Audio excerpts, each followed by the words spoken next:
Welcome you all for this second session of securing workload in Microsoft Azure.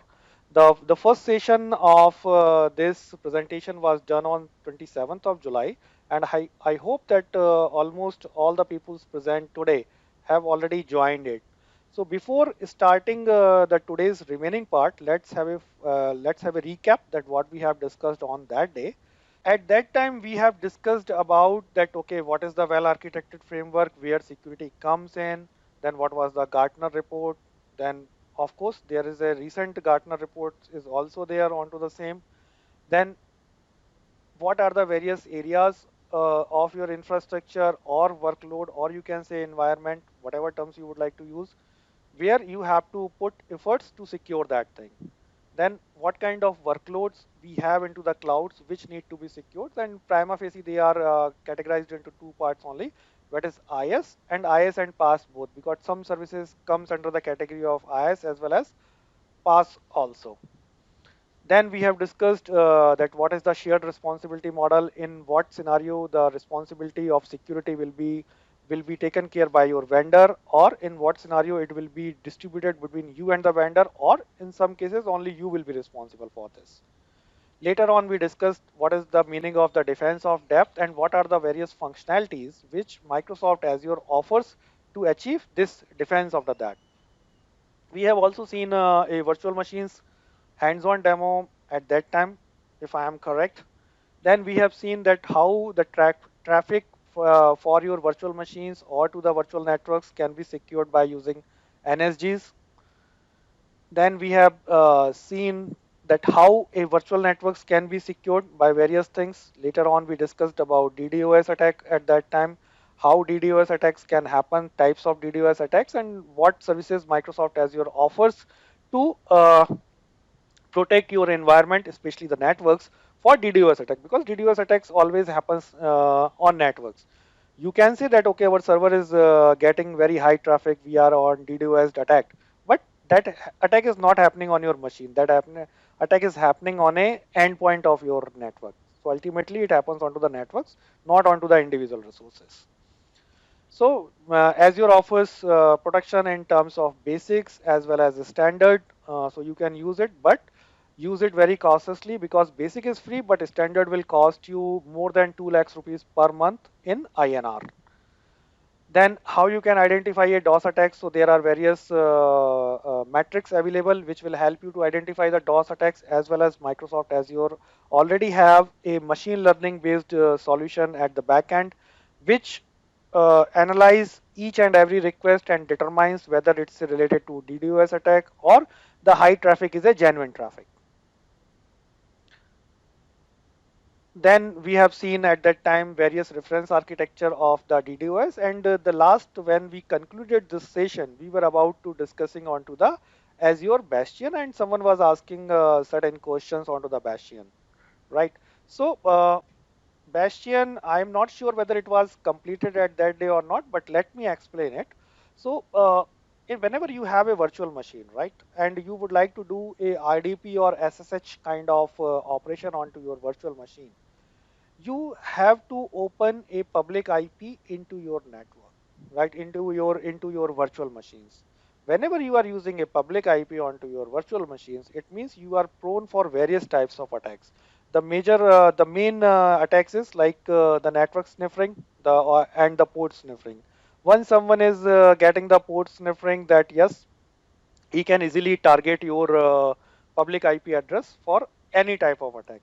If somebody wants to look a real life example of in, then a very very hands-on and good tutorial where some Docker means some Kubernetes implementation hijack is demonstrated by a well-known architect, that how it can be done, and how attackers use to discover such things that they can target or not. And it was purely a misconfiguration of privileges of identity, and ultimately they demonstrated that, okay, by having this we can control even your entire Kubernetes cluster. So to prevent such type of attacks onto your public IP, Microsoft is advised that, okay, you should not have public IP address enabled to your virtual machines. So for an example, if you are using say more than two machines or n number of machines, and each of those machines need to be connected to the public IP address, then connected to the outer world. Bare minimum requirement is it must have a public IP address. And when you are saying you have a public IP address, it means all those public IP addresses are prone for the attacks, because IPs can be find out, and once IP has been find out, then a network symmetric attacks can be there. To prevent this, there are two options. The first option is you should have all your virtual machines as private, right? So all virtual machines will not have any public IP address, and they will be accessible for your RDP or SSH related things through the Azure firewall. Not the Azure firewall. If you would like to use any third party firewall, you can use any third party firewall also, or you can use any third party NVA also. But the latest service which Microsoft introduced more than a year back, that is Azure Bastion. So Azure Bastion says that instead of opening the public IP address for each and every virtual machine, you should have one Bastion implementation per virtual network. And once you will enable this Bastion into your, it's a costly service also. It will cost you near about uh, 30 rupees per hour in Indian currency. If you are putting, if you are not using it, don't deploy this. Then whenever you will deploy a Azure Bastion into your virtual network, so you can easily do the RDP session of all your private virtual machines through a browser-based interface for your RDP and SSH-based thing. So why this is secure compared to the RDP directly having the private IP? Because to access the Bastion service, someone first need to Azure portal, and then he has to go to the respective VNet, and from there he can trigger the Azure Bastion. So it has a three layer of security. First things, person must be the part of your either your Azure Active Directory, or he must be have a guest access to your subscription.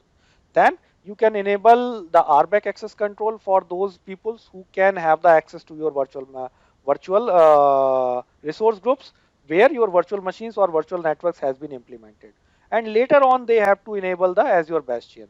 So right now we don't have any RBAC specific to Azure Bastion, but later on it will be introduced into the Azure. Something is running into their development zones.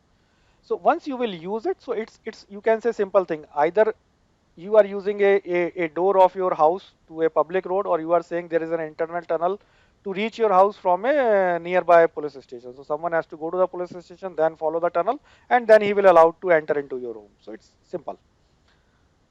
Now the before the Azure Bastion, there was a Azure firewall. So yes, you can also access your Azure. You can also use Azure firewall to protect your network resources, right? Again, so Azure firewall will help you to protect all the resources which are there inside your virtual networks, or you can say they are inside your overall infrastructure. Maybe they can be into a big virtual networks, or they can be segmented into multiple virtual networks. They can be segmented across the subscriptions also, maybe into the one directory, or maybe into the various Azure Active Directories. So you can use Azure Firewall. So Azure Firewall is another service that is a cloud-based stateful service.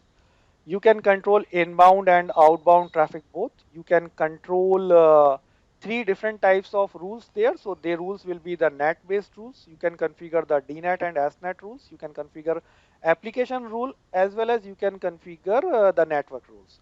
The, the main purpose of having the Azure firewall is that Azure firewall can also be connected with the Azure monitors. You can configure your own rules. Now a latest feature is introduced into the Azure, that is Azure Firewall Manager. So within the Azure, by using the Azure Firewall Manager, you can have a centralized monitoring of if you have deployed multiple firewalls there, right? So again, Azure Firewall is also a costly service. No matter whether you are using it or not, once it is deployed, it will cost you minimum 60 rupees INR per hour. Why I am saying this cost? Because I am day to day using, and I have to keep control onto this particular cost also coming from the various types of resources. Then once, because as now the question is like same control we can have by using the NSGs also. If I am talking about protecting my virtual machines in Azure by using network security group, then why Azure firewall?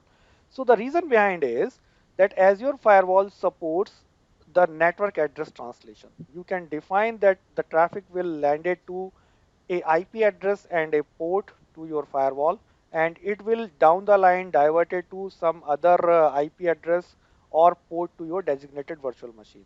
So you can say that okay, port number say 5503 will be used for uh, ARDP access. But everybody knows that port number 55303 is never used for RDP. So if someone is doing a someone is doing a protocol sniffing, right, or someone is doing a port sniffing onto your public IP that is associated with the Azure firewall, he will never come to know that okay, if a packet will send to this particular port number will be used for as an RDP access. Okay, because net rules will not be exposed until and unless it is exposed by some other means. uh, okay, so any question related to this Azure Bastion or Azure Firewall before I move forward?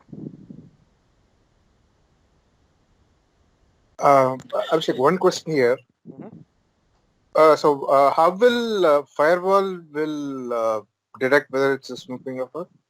Right, how the firewall will detect whether it's a It's a port scanning, or if it's going to be a different attack. How will it determine? Definitely, because firewall, whatsoever traffic is coming onto the firewall and you have enabled the DDoS, if it is you have enabled the standard, otherwise basic will be there. So Microsoft internal engine will easily detect it whether someone is doing a protocol sniffing or someone is trying to do a DDoS kind of attack. Okay, Because DDoS kind of attack can be it has a okay. Mhm. Yes. It has a intrusion detection It system running with it. yes, Is it? it's already running. It's already integrated with Microsoft state-of-the-art mechanism to prevent such type of attacks. Right there, but Thanks. like the things are still different. Like they still using, they are still fighting with this printer nightmare bug. They fix something and introduce some other bugs into their print spooler function. So that's a different thing. But yes, in Azure they can protect it. Okay, so whenever you have to implement the firewall, so like you can use FQDN, your NSG never supports FQDN filtering rule, right? NSG only works with IP addresses. So we know that if I will talk about, for an example, Google can have multiple IP addresses. Even if you will go to the google.com, the first request will go to some other IP address, other request will go to some other IP address into the Google servers. If you will try to stop such type of traffic by using the NSG, you have to specify all IP address associated with google.com. But as your firewall supports FQDN fully qualified domain name, so you can say google.com or star.google.com or google.com slash something. That kind of mechanism can be easily done into Azure Firewall, as well as Azure Firewall supports L3 and L7 connectivity policies. So it works smoothly onto the applications which are running onto the OSI layer 7, as well as it also works smoothly for those products which are running onto the OSI layer 3, means onto the network protocol. They are means those applications which are directly dealing with the only with the IP addresses. So you can say your virtual machines, internal load balancers, etc.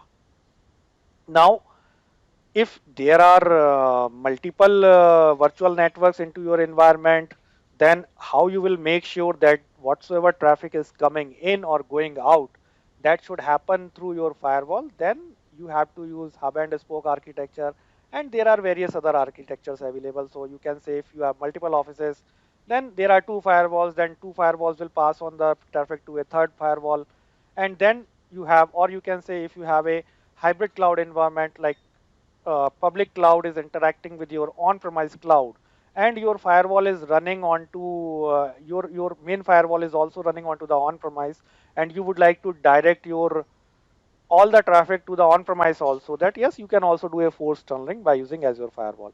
But it is not necessary that you should always use Azure Firewall. You can use third-party firewall service also like Palo Alto or Checkpoint. Now, as your firewall manager, as I said, that it's a new service, so it is basically it's nothing. It's simply to manage centralized management system for your multiple firewalls deployed into the various locations.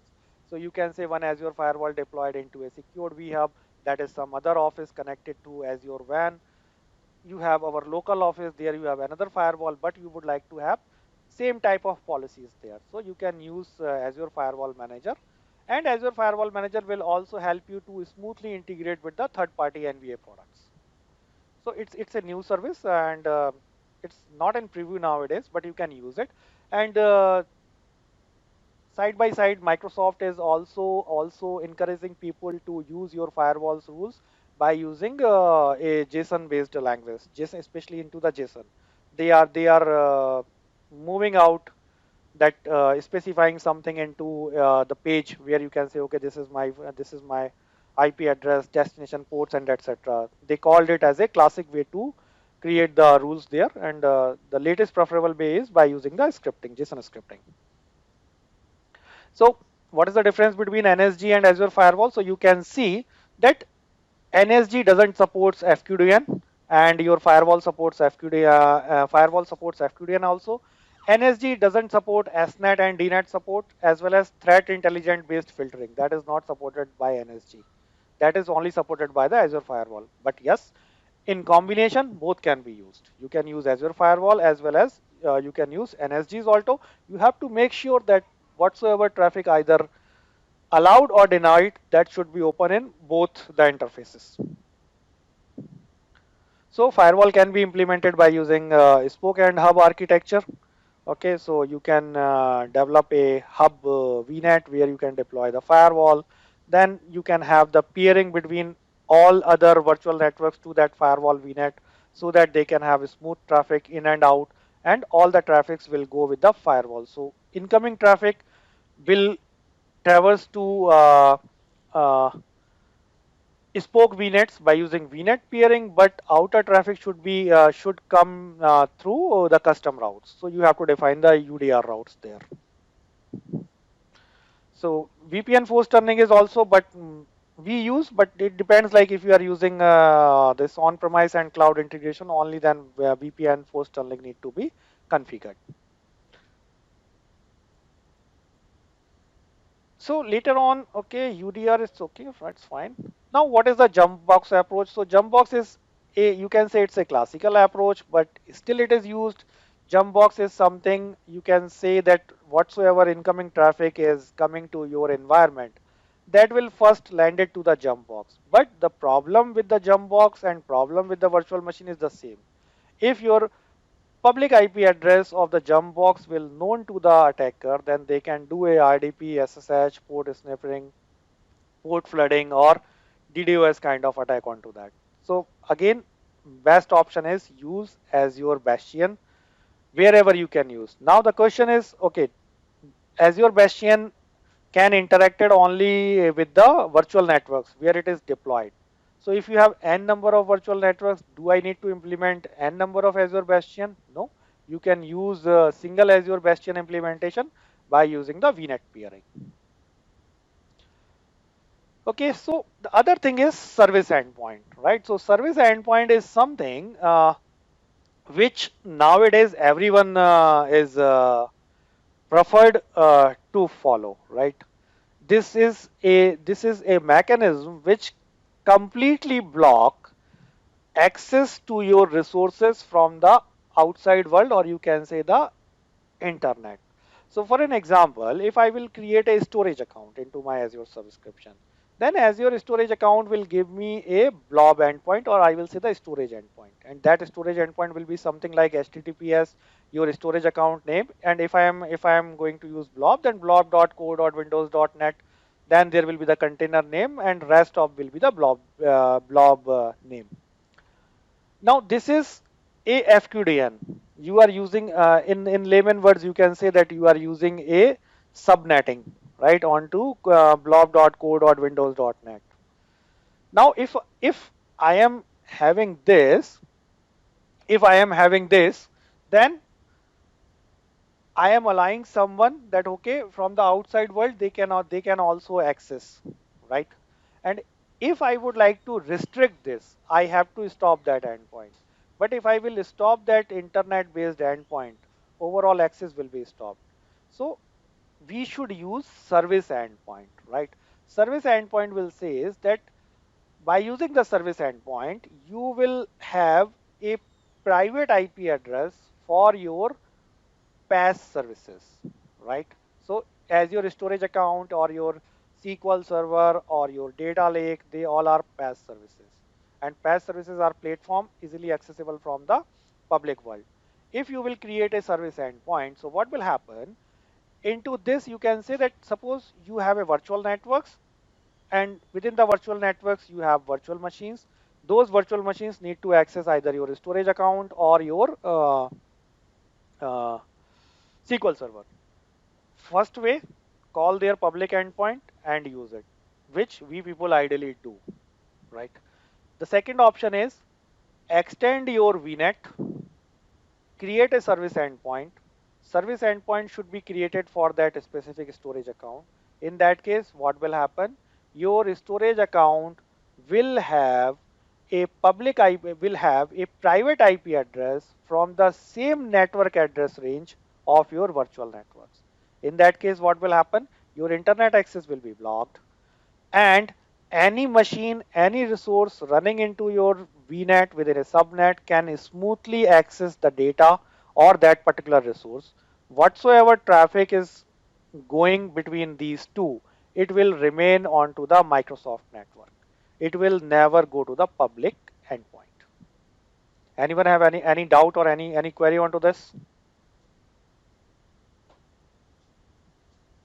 And Uh, whatsoever code you Hello, are using, Abhishek. that will be smooth. Yes.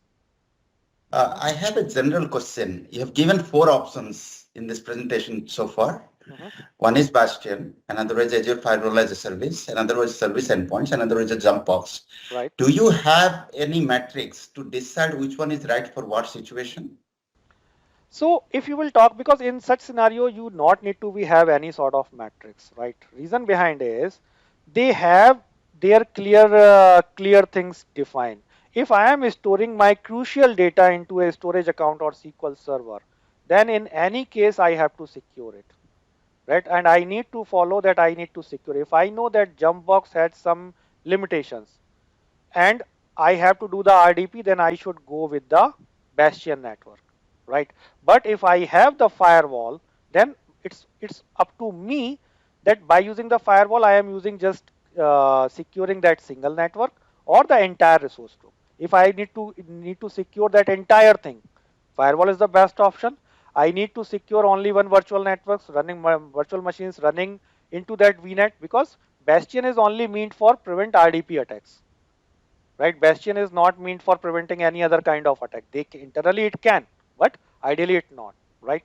If I have my data inside it and I would like to clearly block the public access, right? It is a PaaS service. If I am creating it with the firewall, then by having the firewall, still I am restricting it that okay, no additional traffic will be there. Then better we should go with the service endpoint mechanism, right? So every time we cannot say that we must have a matrix to define something. Something is like onto the as per the experience, as per the public experience. So like as I said, data breaches, right?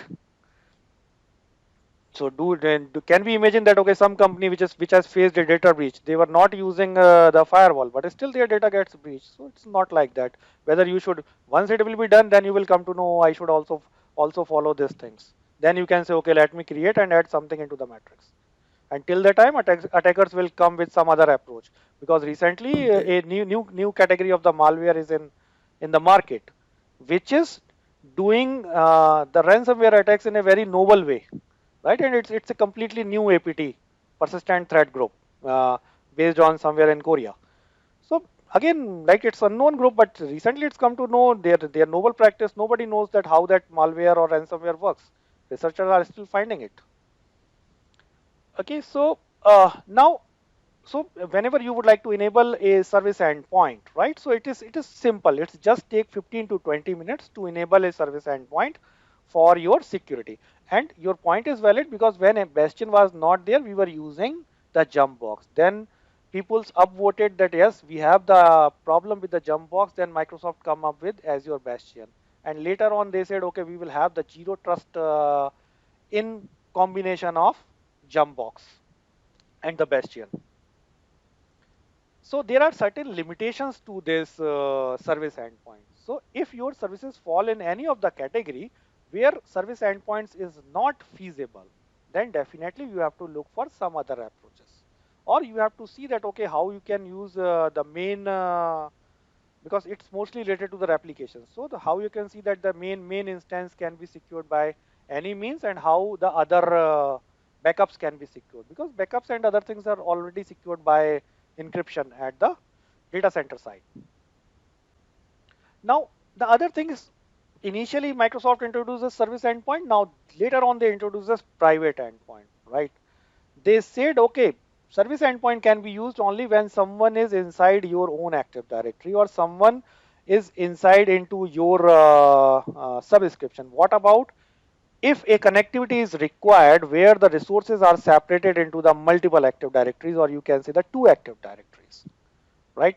In that case, they said you should prefer the private endpoint, right? So private endpoint, it means one company is accessing the resources developed into some by some other company, their own Azure AD tenant. They won't have a secure communication. Instead of following the public access, they should create a private endpoint, right? Virtual networks cannot be accessed easily. You can do the global peering, but you will have the problem. So they are saying, okay, create a private link, connect both the Active Directory tenants or both the subscriptions by using this private endpoint. So private endpoint, again, if this takes 15 to 20 minutes, private endpoints sometimes take 45 minutes to create, and it needs some approval. You have to do everything onto the Azure AD tenant 2 site, right? And it will create the private endpoint, it will expose it, then you will have to consume it, then Azure AD tenant 2 will approve it, only then a communication will be stabilized, right? And there will be a private communication onto the Microsoft backbone network. Traffic will not go to the public internet. Okay, so like how it works, a private network service works. So these are the steps which you need to follow whenever you are creating a private link service for it. Now, the other things is application gateway. Yes, you can use application gateway also if your application is a single region or a multi-region kind of deployment. So application gateway is also, it's a kind of load balancer. It can help you for SSL offloading, etc. You can define the rules also. And how application gateway will secure your thing?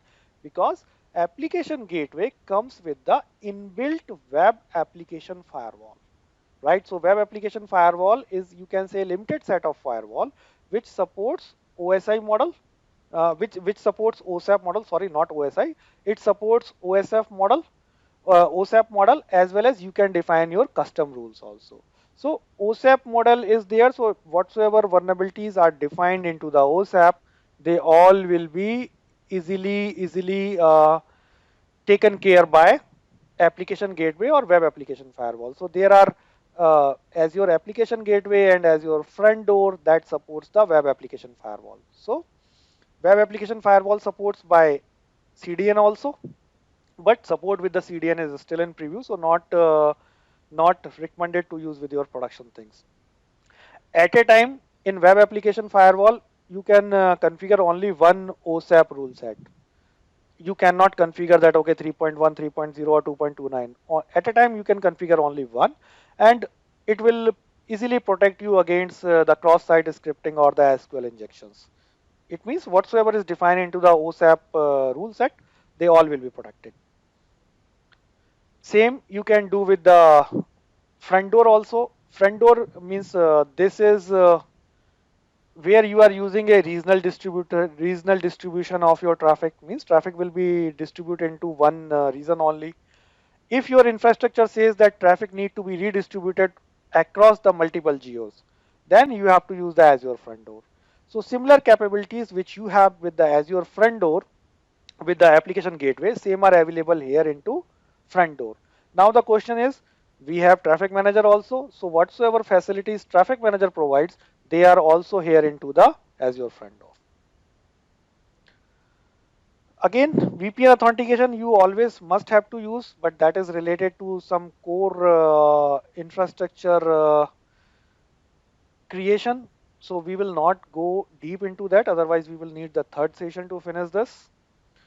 Express route is something where you use to connect your on-premise data center to Microsoft Azure. Again, whenever you are creating express route, you have to create the express route gateway. There you have to think about it, whether you will use IPsec IKE version 2, version 1, you will use NTLS or Kerberos. So that all will be there whenever you will go and select that configuration pane into the Azure portal. You not need to install anything. Everything will be done from the cloud ends.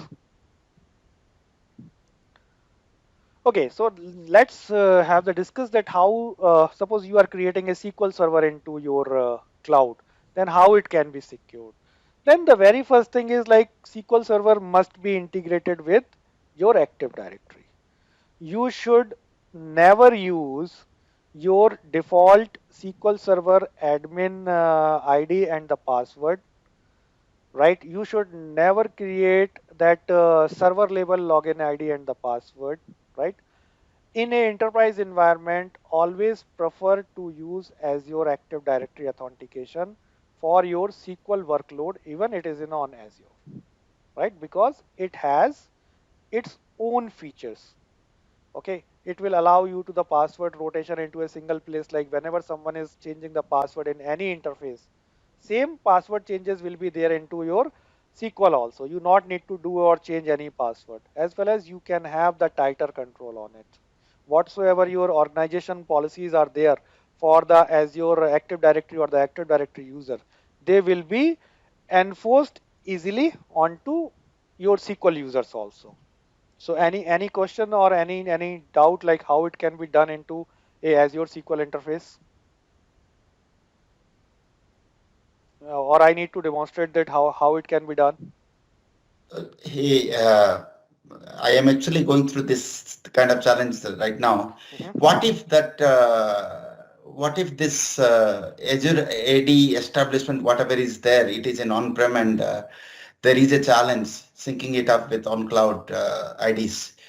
Uh, No, so what kind of challenges you are facing? so Because ideally we say so that we there have to, yeah, is we have to enable this so Azure AD Connect. so Azure AD is there in on-prem No, to Azure AD cannot be on-prem. Azure AD will be in cloud. You have your no, Active no. What I'm saying Directory. is they have cloud-based service for only for internal users. No, Then no, the external users they are keeping it on ADB2C. no, no. What I am And saying. Okay, so then AD B2C, right? So yeah, if they are having the AD B2C, then Azure AD admin also have B2C admin here, right? have to Or be. yes, or the other thing is they have to expose your SQL server with some other service. I have that reference architecture, means 2 years back when I was into, I mean, not 2 years, like almost 4 years back when I was working with the AD B2C implementation. At that time, we have done this POC for Microsoft, that how SQL Server can be exposed for ADB2C, because ADB2C, whatsoever control you have, right? In Mhm. ADB2C, whatsoever control you have, that will be onto that tenant, that Active Directory tenant which you are using for ADB2C, right? Mm. Normal Azure Directory cannot be used. Means normal Azure AD and AD B2C, both are same. They are running onto the same infrastructure, but their capabilities are different. Azure AD B2C supports your this third-party authentication, or you can say social ID providers also, right? And if you are saying that okay, whosoever is login by using Google ID, LinkedIn ID, or Twitter ID, and he is also allowed to access this Azure AD, then it will be a challenge. There you have to use a specific user that will impersonate all requests to get data in or out from your SQL server, right? Or someone who is from this Azure AD admin, Azure B2C admin side, that must be admin for their this AD SQL server, also. right? AD also Yes, SQL also. right. So yes, Okay. I understand if you are using this AD B2C, then there will be a challenge, and you have to enable it by either using a specific impersonation ID or by creating a server, I see. right? Okay. Thank you. So now Azure SQL always has firewalls, right? And this firewall means Azure SQL always has a firewall. That firewall is on server level. So Azure SQL Server, right? Whenever you create a SQL server onto the Azure, you have to create a SQL server. Means SQL database onto the Azure, you have to create a SQL server. Those SQL server onto the cloud have inbuilt firewall mechanism, and the default rule of that firewall is deny all, right? To access, you have to explicitly go and configure the IP address, either single IP address or IP address range into SQL Server firewall. Now, a SQL Server can have multiple databases, right? So, whatsoever rule you are applying onto the SQL Server, it will be applied onto all the databases. Azure SQL database also supports database level firewalls, but they cannot be configured from the portal. You have to log into the master DB, you have to log into the respective DB, and you have to use the tsql command there to execute the firewall. Enable firewall, add rule set command is so simple, nothing else. Then you can have database level firewall, or you can say single DB scoped firewall also, right?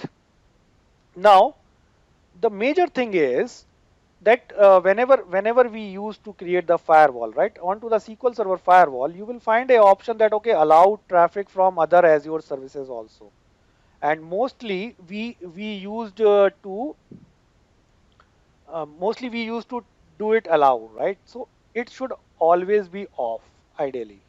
The reason behind is default firewall rule says that all the traffic that is coming to your SQL server must through the firewall, and firewall must be configured for that IP address. But if you will enable that rule, you will think like that, okay, traffic is coming, I am allowing the traffic only from my own subscription. No, you are allowing the traffic across from across all the data centers, no matter whether you have your subscription or someone else has your subscription. Suppose I created a database, I allowed that traffic, yes, and I given my SQL Server password to you. If you will try to use it from your home PC, it will prompt for the firewall issue.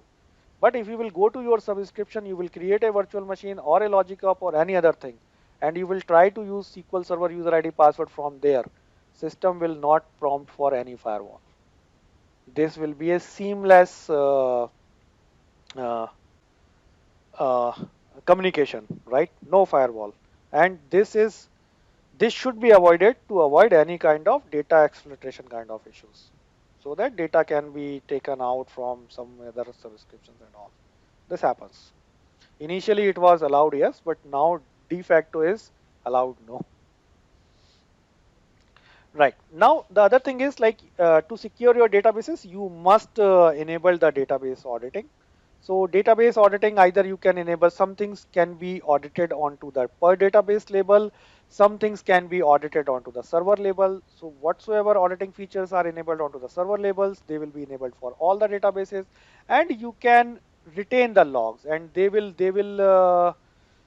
will capture each and everything, even the operations which are done by the Microsoft engineers or Microsoft internal threat intelligence team. They all will be get logged and notified to you. So you should configure database auditing. Now you should, if you are more concerned about your data, then okay, that you think that some data can be GDPR related and all, then you should enable the data discovery classification into your SQL Server databases. Once you will enable this, and de facto it will be enabled, right, out of the box. So it will analyze your data, and it will let you know that okay, what kind of data can be confidential, what kind of data can be confidential, and it will be a GDPR related. And it will ask you that okay, baseline the property, baseline the policy. Once you will select some data points, and you will say okay, yes, I am baselining that this is GDPR related, this is confidential related. So system will start logging all the requests which will try to access this particular data, say any table, or means definitely table, or any specific column into that table which you have baselined as a data discovery and classification. Then you also need to be configure the vulnerability assessment. So vulnerability assessment will help you to decide that how many vulnerabilities you have, right? And it is not like that it will, once it is said, okay, you are 100% secure, so tomorrow you will be not. Whenever Microsoft will introduce something from backend, say any new vulnerability policy, system will start reflecting it here. And it will let you know that how many resources are vulnerable, and it will also help you to find it out the remediation steps for that to overcome that vulnerability. Right? So you see that VA1288 sensitive data column should be classified. Right? When it is classified, it means they should be added into the baseline. You should not use that policy, allow all services. System will ask you, okay, there is a firewall rule that is allowing 0.0.02255.255.255. Are you okay to have this rule into your firewall? Then baseline it, and into the next auditing it will not be flagged. Otherwise it will flagged each and every time. Excessive permission. Suppose DBO role you have granted for each and every one. Then it will let you know that okay, DBO role should not be granted to anyone. Right, and this is used because in my last project we have seen so many things into the auditing. So sometimes yes, you have to apply, you have to baseline something that DBO rule need to be granted, and if you can avoid that DBO schema, then you can avoid that DBO schema also. Now you have threat protection, you have vulnerability assessment. The other term is advanced threat protection. So you have also enabled advanced threat protection. So advanced threat protection will help you to figure it out, the SQL injection, any vulnerability, data exfiltration, like a large sum of data is getting out from your SQL server, right? And for a simple example, if I will tell, if you will try to delete a large number of file in from your official OneDrive, right? Suppose 100 files, you will receive an email. Hey, we have noticed that you are deleting so many files into your OneDrive. If you would like to retrieve, you can retrieve it from the uh, this recycle bin or the second level recycle bin. So same type of things. If someone will try to do a unsafe action or any brute force action, then it will immediately let you know. If there is any anomalous login, then system will send you the notification. And if you have properly configured all these things, that okay, a remediation workflow and all, so it will also help you. Suppose there is a brute force attack for a user ID and you configured, okay, whenever it is exceeding from a threshold, just change the password, right? So system will honor that and it will immediately change the password. But again, some features are out of the box. For some, you have to do the integration of the one or two Azure services. Dynamic data masking you should always use. So normally, sir, can I get the last 4 digit of your credit card or the debit card number instead of having all the entire 16 digit. So same things. You should mask your sensitive data. Whenever you will mask your sensitive data. So for an example, if you are working in a customer care environment and you don't want that each and every customer care agent or help desk agents see the entire 16 digit of your credit card or debit card, then you should follow the masking data. In this case, what will happen? Only the administrator will allow to see the entire data, but other peoples will see the mask data, and you can select the mask patterns as per your convenience. So whatever data you would like to mask, you can mask it, and but you should always mask it.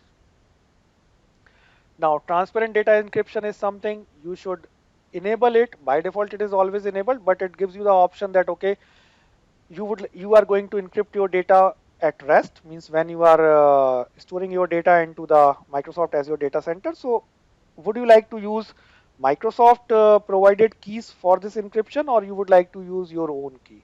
So service managed is something, the keys are managed by the vendor.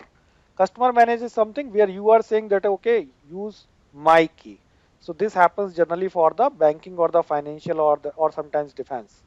They don't believe onto this vendor key. They said we will use our own RSA keys or cryptographic keys. The only thing is, if you would like to set it up, you have to create a key vault and put your key there, and then you can use it. Same you can do for the virtual machines also, but for virtual machines the process is little bit changed now. You have to create a encryption service first. Again, means it's divided into two steps. So first you have to create an encryption set and configure it into a key vault, and then later on apply that encryption set to the virtual machines. But prior to that, everything wherever you are allowed to configure the encryption procedure was same. Onto the same page you will see that okay, configure the key vault or configure the identifier. Identifier is nothing, like you can say okay, the full qualified URL of the key residing into a key vault. Now, always encrypted. So, always encrypted is something a specific feature. SQL Server, no matter whether it's on-premise or cloud, it supports it. But the problem is if you are planning to use always encrypted, then whatsoever application you are developing, either in C Sharp or Java or any application, you have to use proper driver. So suppose if you are using C Sharp, then you have to use ADO.NET version which supports always encrypted, means driver.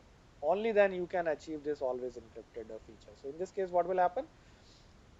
Whenever your data will be seen onto the UI, it will be in plain text, and whenever it will traverse, it will be onto the ciphertext, and whenever it will be stored, it will be the encrypted. Okay, the problem is you have to find it out the driver. So you can't say that okay it will work. You have to be more vigilant on it. Now, so always encryption is it's easy. If somebody wants, so let me know. I have a POC on place. I will provide access to that POC. That how always encrypted can be implemented in your applications, because always encrypted either can be done onto the keyways as well as you can use the certificates also. Now the certificates should be installed into the wherever your application is getting viewed. So if it is a web-based application, then certificate authentication will always be required. You have to make sure that whatsoever certification is you are using for this, it should be there into the viewer PC also. Same with the storage account. If you would like to secure the storage accounts, never share the access keys, always use the SAS tokens. Now, SAS tokens can be created onto the account level as well as the service level also. To creating the SAS tokens, always follow the best policies. Instead of creating the SAS token based onto the access keys, you should create the SAS token based onto the uh, onto the shared access policies. Microsoft had introduced another way to create a SAS token, that is user delegation SAS. So user delegation is SAS something that instead of based on to the access keys, you can create the SAS token say for Abhishek only. If I would like to dishonor whatsoever SAS has been generated on my behalf, I will simply change my user ID password. I will simply change my credential password, and all the SAS will be disvalidated. So it was a very long feature which was required by the community, because changing the access keys of your storage accounts can have a catastrophic impact onto your environment. If you people know that 3 to 4 months back, for 4 hours, the Azure Active Directory authentication services was not working because one support engineer has changed the key which was not allowed to change, right? And because he renewed the key, he rotated the key, so across the globe, Azure Active Directory authentication was facing issues, and it took 4 hours to remediate and restore the original key. So again, so key should not be rotated in a easy manner. Then again, storage service encryption. Whatsoever data you are storing, you should always have to encrypt it. When it was really introduced, it was default.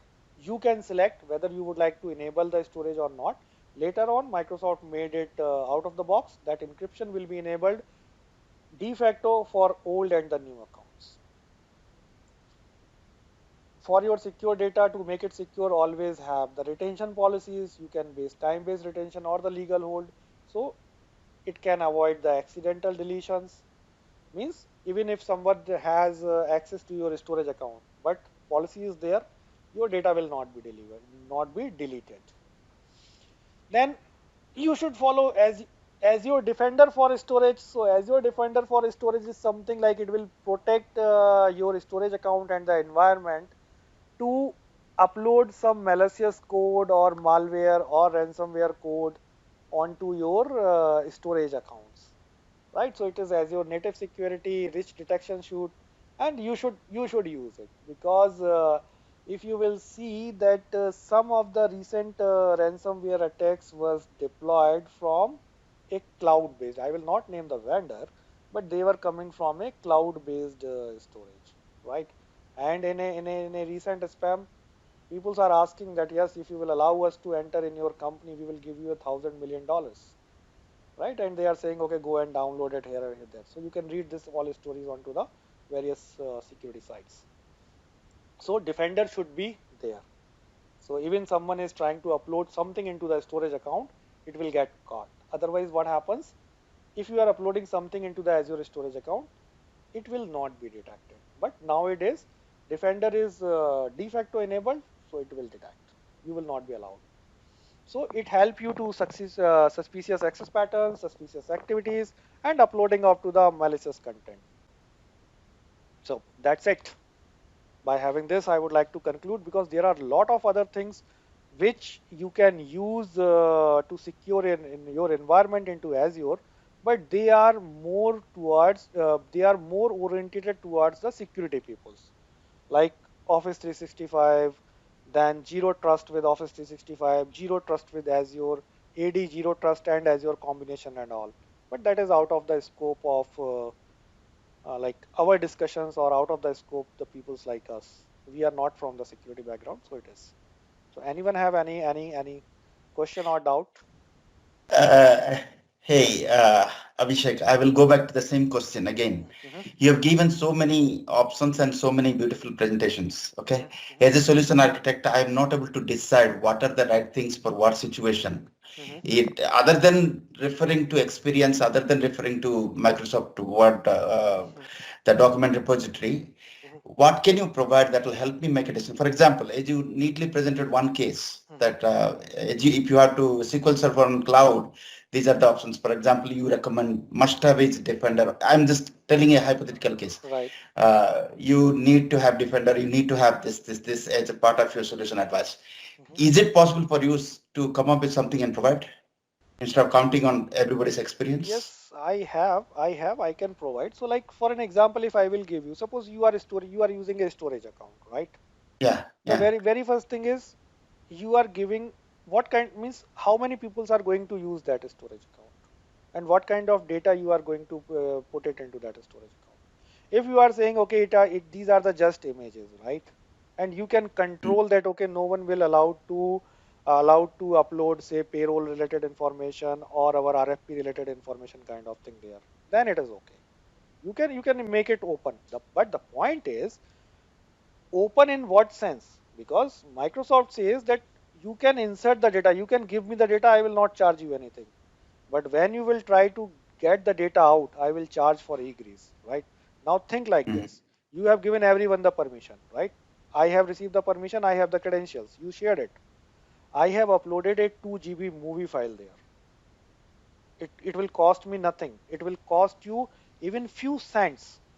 Then 2 GB file is there and I will go for a automated scenario or you can say automated attack. I will create 200 instances. There are a lot of tools available. They will cost me a single penny, right, for that. And those 200 instances will start downloading that single file of 2 GB. How many GB has been coming out from your database, from your storage? 400 GB. 400. Yeah. 2 GB was not costing you, say you can say 1 cent. If 1 GB is costing you 1 cent, then 400 GB will cost you 400 cents. Right? The very first thing. Second thing is you are saying, okay, I can download the movie, I can download the file, okay, but how long?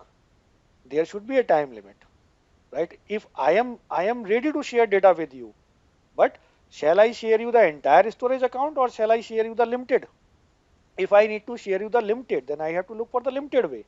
Because if I will share the storage keys with you, you can even destroy the entire storage account, right? Then I will say, okay, I will give you the shared access signature, right? Shared access signature that, okay, you can download this movie for next 8 hours. And this link is tightly coupled with your IP address, right? If you will go and to some other network will try to do this, link is not going to work. My data is secure. If you will try to access this link before starting the time or after ending the time, this link is not going to work.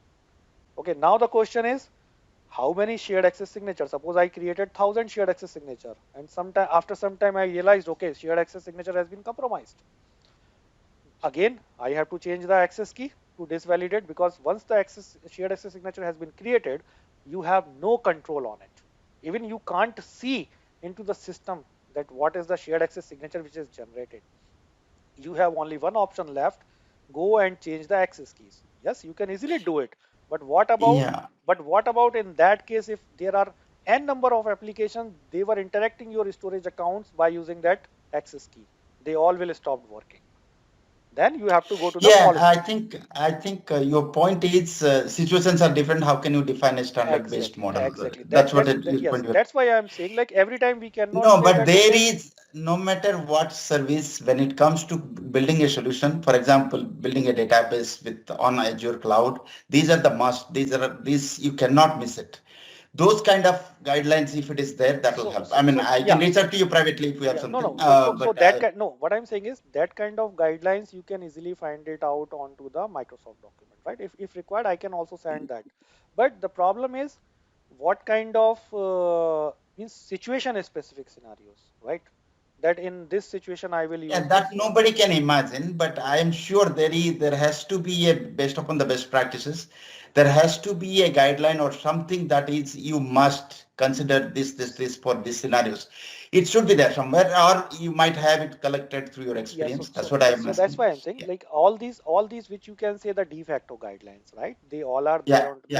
they are all onto the Microsoft Docs onto the respective services, right? But you And have to the and scramble through.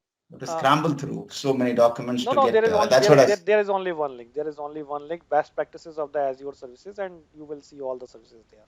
Just click the service and all the best practices will be there. Means you can say the same information is replicated to that place also. But the other thing is like that how we have to do this. So that kind of scenario, because again there will be okay, would you like to share this data? Would you like to not share this data?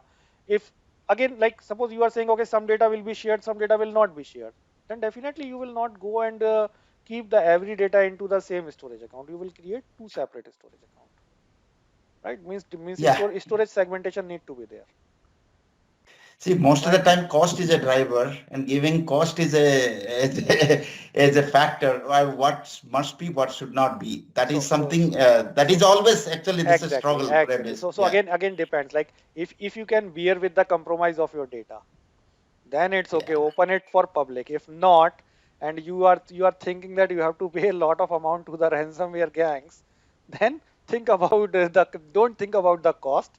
Think about the security. yeah. Right? Well, it's a good presentation. It's still, I feel that a lot. I think you have a ton of experience that is not reflected on the deck yet. That's what I Yes. feel. Yes, exactly. Because I So, have to yeah, conclude that into the 1 or 2 hours. Otherwise, like my overall experience with yeah. Microsoft is Azure is somewhere around 9 years. I am working with Azure with 2012. Okay, Okay. okay. Maybe I can reach out to you Yeah. So privately, you but can definitely reach out to me anytime, right? yeah. You can definitely reach out to me anytime. Okay. Okay. Good one. Thank you. I have to go to another meeting, Yeah. but it was a good one. Okay. Thanks. Anyone have any other questions or before we can close this session?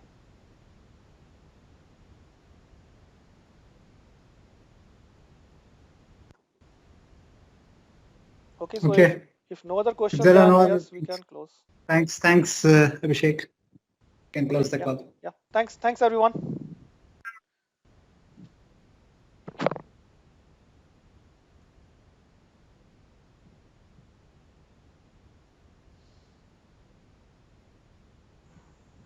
So here is the Microsoft Teams.